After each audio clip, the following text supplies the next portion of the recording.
Hi ಎಲ್ರಿಗೂ ನಮಸ್ಕಾರ. ನಾನು ನಿಮ್ಮ Nayana Siddesh. Welcome back to my YouTube channel. ಎಲ್ಲರೂ ಹೇಗಿದ್ದೀರಾ? ನಾವು ತುಂಬ ಚೆನ್ನಾಗಿದ್ದೀವಿ. ನೀವು ಚೆನ್ನಾಗಿದ್ದೀರಾ ಅಂತ ಭಾವಿಸ್ತೀನಿ. ಯಾರೆಲ್ಲ ಫಸ್ಟ್ ಟೈಮ್ ವೀಡಿಯೋ ನೋಡ್ತಾ ಇದ್ದೀರಾ ದಯವಿಟ್ಟು ಸಬ್ಸ್ಕ್ರೈಬ್ ಮಾಡಿ, ಶೇರ್ ಮಾಡಿ, ಕಮೆಂಟ್ ಮಾಡಿ, ಲೈಕ್ ಮಾಡಿ. ವಿಡಿಯೋನ ಕೊನೆವರೆಗೂ ಸ್ಕಿಪ್ ಮಾಡದೆ ನೋಡಿ. ನಮಗೆ ಎಲ್ರಿಗೂ ಯಾವ ರೀತಿ ಸಪೋರ್ಟ್ ಮಾಡ್ತೀರೋ ಅದೇ ರೀತಿ ನಮಗೂ ಸಪೋರ್ಟ್ ಮಾಡಿ. ವೀಡಿಯೋಸು ತುಂಬ ದಿನ ಆಗಿದೆ ಆಗ್ತಲೇ. ಯಾಕೆ ಅಂದರೆ ರೀಸನ್ ಏನಪ್ಪ ಅಂದರೆ ವ್ಯೂಸ್ ಬರ್ತಿಲ್ಲ. ಸೊ ಅದಕ್ಕೆ ನಾನು ವೀಡಿಯೋಸ್ನ ಅಪ್ಲೋಡ್ ಮಾಡೋದು ಕೈ ಬಿಟ್ಟಿದ್ದೆ. ಇವತ್ತೊಂದಿನ ನೋಡೋಣ ಅಂತೇಳಿ ಹಾಕ್ತಾಯಿದ್ದೀನಿ. ದಯವಿಟ್ಟು ಸಪೋರ್ಟ್ ಮಾಡಿರಿ. ತುಂಬ ಡಿಸಪಾಯಿಂಟ್ ಆಗ್ತಾಯಿದೆ ನಮಗೆ. ವೀಡಿಯೋ ಮಾಡೋಕ್ಕೇ ಬೇಜಾರಾಗ್ತಾಯಿದೆ. ಸೊ ನಾನಿವತ್ತು ಇಲ್ಲಿ ದೋಸೆಗೆ ಮಿಕ್ಸ್ ತರಕಾರಿ ಮತ್ತು ಕಡಲೆಕಾಳು ಹಾಕಿ ಪಲ್ಯ ಮಾಡೋದು ಯಾವ ರೀತಿ ಅಂತೇಳಿ ನಿಮಗೆ ತೋರಿಸ್ತಾ ಇದ್ದೀನಿ. ಇದಕ್ಕೆ ಏನೇನು ಬೇಕು, ಯಾವ ರೀತಿ ಮಾಡೋದು ಅಂತೇಳಿ ನೋಡೋಣ ಬನ್ನಿ. ಇವಾಗ ಮೊದಲಿಗೆ ಒಂದು ಮಿಕ್ಸಿ ಜಾರಿಗೆ ನಾನು ಸ್ವಲ್ಪ ಕೊತ್ತಂಬರಿ ಸೊಪ್ಪು ಮತ್ತು ಪುದೀನ ಸೊಪ್ಪು ಹಾಕ್ತಾಯಿದ್ದೀನಿ.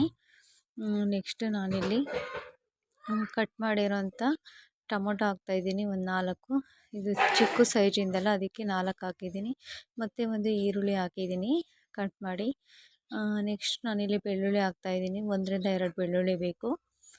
ನೆಕ್ಸ್ಟು ನಾನು ಇದಕ್ಕೆ ಸಾಂಬಾರು ಪುಡಿ ಹಾಕ್ತಾಯಿದ್ದೀನಿ. ಮನೇಲೇ ರೆಡಿ ಮಾಡಿರ್ತೀವಲ್ಲ ಆ ಸಾಂಬಾರು ಪೌಡ್ರ್ ಒಂದು 4 ಸ್ಪೂನ್ ಹಾಕ್ತಾಯಿದ್ದೀನಿ. ಮತ್ತು ಸ್ವಲ್ಪ ಖಾರದ ಪುಡಿ ಹಾಕ್ತಾಯಿದ್ದೀನಿ.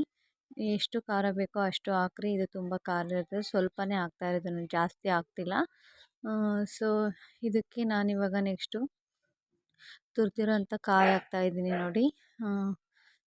ಕಾಯಿ ತುರಿ ಹಾಕಿ ನೆಕ್ಸ್ಟ್ ನಾವು ಇದಕ್ಕೆ ಸ್ವಲ್ಪ ಮಸಾಲೆ ಸೇರಿಸ್ಕೋಬೇಕು. ಸ್ವಲ್ಪನೇ, ಜಾಸ್ತಿ ಏನು ಬೇಡ. ಅಂದರೆ ಟೇಸ್ಟು ತುಂಬ ಚೆನ್ನಾಗಿರುತ್ತೆ ನೋಡಿರಿ. 2 ಲವಂಗ, 1-2 ಏಲಕ್ಕಿ, ಸ್ವಲ್ಪ ಒಂದು ಇದು ಗಸಗಸೆ, ಆಮೇಲೆ ಚಕ್ಕೆ ಎಲ್ಲ ಹಾಕ್ತಾಯಿದ್ದೀನಿ. ಜಾಸ್ತಿ ಏನು ಹಾಕ್ಬೇಡಿ, ಇಷ್ಟು ಹಾಕಿದರೆ ಸಾಕು. ನೆಕ್ಸ್ಟು ಅದನ್ನು ಗ್ರೈಂಡ್ ಮಾಡ್ಕೊಂಬಂದು ಇವಾಗ ಒಂದು ಪಾತ್ರೆಯಲ್ಲಿ ಎಣ್ಣೆ ಇಟ್ಟಿದ್ದೀನಿ ನೋಡಿ. ಇಲ್ಲಿ ಎಣ್ಣೆ ಹಾಕಿ ಒಗ್ಗರಣೆ ಮಾಡ್ಕೊಳ್ಳೋಣ. ಈ ಥರ ಮಾಡೋದ್ರಿಂದ ದೋಸೆಗೆ ತುಂಬ ಟೇಸ್ಟಿಯಾಗಿ ಚೆನ್ನಾಗಿರುತ್ತೆ. ಪಲ್ಯ ಮಾಡಿ ತಿಂದು ಬೇಜಾರಾಗಿದ್ದಾಗ ಈ ರೀತಿ ಒಂದು ಸಲ ನೀವು ಮಾಡಿ ತಿನ್ಬೋದು ನೋಡಿ. ಇವಾಗ ನಾನು ಇದಕ್ಕೆ ಸಾಸಿವೆ ಹಾಕ್ತಾಯಿದ್ದೀನಿ. ಸ್ವಲ್ಪ ಎಣ್ಣೆ ಕಾದಿದೆ. ಇವಾಗ ಸಾಸಿವೆ ಹಾಕಿ ನೆಕ್ಸ್ಟು ಕರಿಬೇವು ಸೊಪ್ಪು ಹಾಕ್ತಾಯಿದ್ದೀನಿ ನೋಡಿರಿ. ಇಲ್ಲಿ ಚಟ ಚಟ ಅಂತ ಸಿಡಿತಾ ಇದೆ ಕರಿಬೇವು ಸೊಪ್ಪು. ನೆಕ್ಸ್ಟು ಈರುಳ್ಳಿ ಹಾಕ್ತಾಯಿದ್ದೀನಿ ಒಗ್ಗರಣೆಗೆ ನೋಡಿ. ಇದು ಚೆನ್ನಾಗಿ ಫ್ರೈ ಆಗಬೇಕು. ಫ್ರೈ ಆದರೆ ಸಾಕು.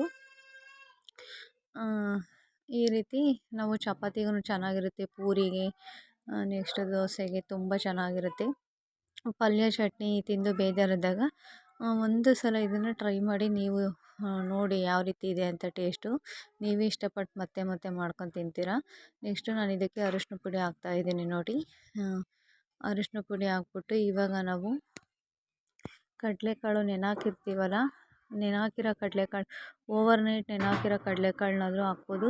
ಇಲ್ಲ ಒಂದು 2-3 ವಿಸಲ್ ಕೂಗಿಸಿ ನೀವು ಕುಕ್ಕರಲ್ಲಿ ಬೇಯಿಸಿ ಅದನ್ನು ಆ ರೀತಿ ಕೂಡ ಮಾಡ್ಬೋದು. ಇಲ್ಲಿ ನಾನು ಬೇಯಿಸಿದ್ದೀನಿ. ಇದು ನೆನೆಹಾಕೋದು ಮರ್ತ್ಬಿಟ್ಟಿದ್ದೆ. ಸೊ ಅದಕ್ಕೆ ಒಂದು 4ರಿಂದ 5 ವಿಸಲ್ ಕೂಗಿಸಿ ಇದನ್ನು ಹಾಕಿದ್ದೀನಿ ನೋಡಿ. ನೆಕ್ಸ್ಟ್ ಇದಕ್ಕೆ ಕಟ್ ಮಾಡಿರೋಂಥ ತರಕಾರಿ, ಬದನೆಕಾಯಿ, ಆಲೂಗೆಡ್ಡೆ, ಬೀನ್ಸು, ಕ್ಯಾರೆಟು, ಯಾವ್ಯಾವ ತರಕಾರಿ ಇದೆಯೋ ಎಲ್ಲ ಹಾಕ್ಬಿಟ್ಟು ಮಾಡಿದರೆ ತುಂಬ ಚೆನ್ನಾಗಿರುತ್ತೆ. ನಾನಿಲ್ಲಿ ಕಟ್ ಮಾಡಿರೋಂಥ ತರಕಾರಿನ ನೀಟಾಗಿ ನೀರಲ್ಲಿ ತೊಳೆದ್ಬಿಟ್ಟು ಹಾಕ್ತಾಯಿದ್ದೀನಿ ನೋಡಿ. ಇನ್ನು ನಿಮ್ಮ ಮನೆಗೆ ಯಾವುದಾದ್ರೂ ಬೇರೆ ತರಕಾರಿ ಇದ್ದರೆ ಅದನ್ನು ಸೇರಿಸಿ ಮಾಡ್ಬೋದು. ನಮ್ಮ ಮನೇಲಿ ಇಷ್ಟು ಇತ್ತು, ಇದನ್ನು ಹಾಕಿ ಮಾಡ್ತಾಯಿದ್ದೀನಿ. ಟೇಸ್ಟ್ ಮಾತ್ರ ಅಲ್ಟಿಮೇಟಾಗಿರುತ್ತೆ. ಇದು ನೋಡಿರಿ, ಇಲ್ಲಿ ಅರಿಶಿನ ಪುಡಿ ಹಾಕಿ ಈರುಳ್ಳಿ ಹಾಕಿ ಒಗ್ಗರಣೆ ಹಾಕಿ ಕೊಟ್ಟಿದ್ದೀನಲ್ಲ, ಅದಕ್ಕೆ ಇದನ್ನು ಸ್ವಲ್ಪ ಎಣ್ಣೆಯಲ್ಲಿ ಹಂಗೆ ಫ್ರೈ ಮಾಡಬೇಕು, ತುಂಬ ಚೆನ್ನಾಗಿರುತ್ತೆ. ನೆಕ್ಸ್ಟು ನಾನು ಇದಕ್ಕೆ ಉಪ್ಪು ಹಾಕ್ತಾಯಿದ್ದೀನಿ ನೋಡಿ. ರುಚಿಗೆ ತಕ್ಕಷ್ಟು ಉಪ್ಪು ಹಾಕ್ಬಿಟ್ಟು ಇದನ್ನು ಮಿಕ್ಸ್ ಮಾಡಿಬಿಡಿ. ಟೇಸ್ಟು ಅರಿಶಿನ ಪುಡಿಯಲ್ಲಿ ನಾವು ಈ ರೀತಿ ಎಣ್ಣೆಯಲ್ಲಿ ಫ್ರೈ ಮಾಡೋದ್ರಿಂದ ತುಂಬ ಫ್ಲೇವರ್ ಚೆನ್ನಾಗಿ ಬರುತ್ತೆ, ಟೇಸ್ಟು ಚೆನ್ನಾಗಿರುತ್ತೆ. ಸೊ ನಾನು ಅದಕ್ಕೆ ಹಾಕಿ ಈ ರೀತಿ ಮಾಡಿದ್ದೀನಿ. ನೆಕ್ಸ್ಟ್ ನಾವು ಮಿಕ್ಸಿ ಮಾಡಿರೋ ಅಂಥ ಮಿಶ್ರಣನ ಇದಕ್ಕೆ ಸೇರಿಸ್ಬೇಕು. ಇವಾಗ ಇದನ್ನು ಮಿಕ್ಸ್ ಮಾಡಿಬಿಟ್ಟು ಹಂಗೆ ಒಂದು 2-3 ನಿಮಿಷ ಹಿಂಗೆ ಇದೇ ರೀತಿ ಫ್ರೈ ಮಾಡಿಬಿಟ್ಟು ನೆಕ್ಸ್ಟ್ ನಮಗೆ ನೀರು ಎಷ್ಟು ಬೇಕೋ ಅಷ್ಟನ್ನ ಆ್ಯಡ್ ಮಾಡಬೇಕು. ತುಂಬ ಇದು ಗಟ್ಟಿ ಇದ್ರೇ ಚೆನ್ನಾಗಿ. ರೈಸ್ ಬೇಕು ಅಂದರೆ ಸ್ವಲ್ಪ ನೀರಾಗಿ ನೀವು ಮಾಡ್ಕೋಬೋದು ತೆಳುವಾಗಿ. ಇದು ತರಕಾರಿ ಬೇಯೋಕ್ಕಾಗಲಿಲ್ಲ, ನಾನು ಇಷ್ಟು ನೀರು ಹಾಕಿದ್ದೀನಿ. ಇದು ಕುದೀತಾ ಕುದೀತಾ ಗಟ್ಟಿ ಆಗ್ತಾ ಹೋಗುತ್ತೆ. ತರಕಾರಿ ಮತ್ತು ಕಡಲೆಕಾಳು ಎಲ್ಲ ಬೆಂದಮೇಲೆ ಗಟ್ಟಿ ಆಗ್ತಾ ಹೋಗುತ್ತೆ. ಇವಾಗ ನೋಡಿ ನಾನು ಇದಕ್ಕೆ ಕಸ್ತೂರಿ ಮೇಥಿ ಹಾಕಿದ್ದೀನಿ. ಸ್ವಲ್ಪ ಇದು ಕುದಿಯುವಾಗ ಈ ರೀತಿ ಕಸ್ತೂರಿ ಮೇಥಿ ಹಾಕಿ ಮಿಕ್ಸ್ ಮಾಡ್ತಾಯಿದ್ದೀನಿ. ನೀವು ಒಂದ್ಸಲ ಟ್ರೈ ಮಾಡಿ, ಹೇಗಿತ್ತು ಅಂತ ಕಮೆಂಟ್ ಮಾಡೋದನ್ನ ಮರಿಬೇಡಿ.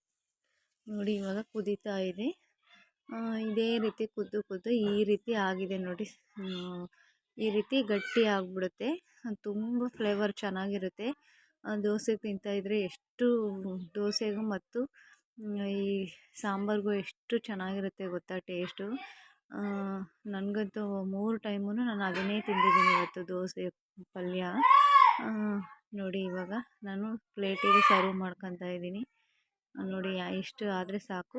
ಇನ್ನೂ ಗಟ್ಟಿ ಬೇಕಂದರೆ ಇನ್ನೂ ಗಟ್ಟಿ ಮಾಡ್ಕೋಬೋದು. ನಿಮಗೆ ರೈಸಿಗೆ ಏನಾದರೂ ಸಾಂಬಾರು ಬೇಕಂದರೆ ಈ ರೀತಿ ಮಾಡ್ಕೊಂಡ್ರೆ ಸಾಕು. ಸೊ ನಾನು ದೋಸೆ ಜೊತೆ ಸರ್ವ್ ಮಾಡ್ಕೊತಿದ್ದೆ. ತುಂಬ ಟೇಸ್ಟ್ ಚೆನ್ನಾಗಿತ್ತು. ನೆಕ್ಸ್ಟು ಯಾವುದಾದ್ರೂ ವೀಡಿಯೋ ಮುಖಾಂತರ ನಿಮ್ಮ ಮುಂದೆ ಬರ್ತೀನಿ.